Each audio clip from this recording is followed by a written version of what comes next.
Star प्रवाहावर नुकतीच नशीबवान ही मालिका प्रेक्षकांच्या भेटीस आली आहे. मालिका सुरू झाल्यापासूनच प्रेक्षकांच्या पसंतीस उतरली आहे. मालिकेतील रुद्रप्रताप आणि गिरिजाची जोडी सुद्धा प्रेक्षकांना खूप आवडते.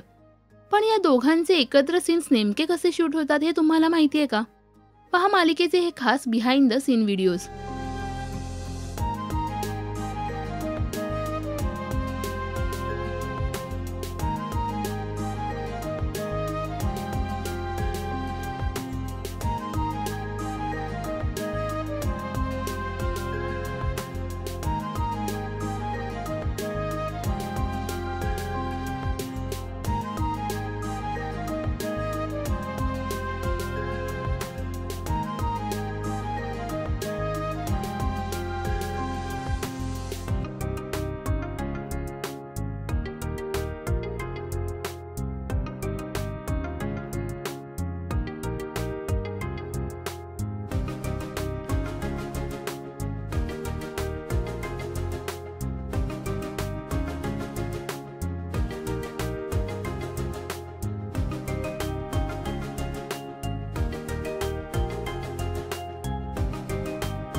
दरम्यान नशीबवान ही मालिका तुम्हाला आवडते का हे आम्हाला कमेंट्समध्ये नक्की सांगा. मराठी टेलिव्हिजन विश्वातील बातम्या, अपडेट्स आणि गॉसिपसाठी सबस्क्राईब करा राजश्री मराठी शोबज.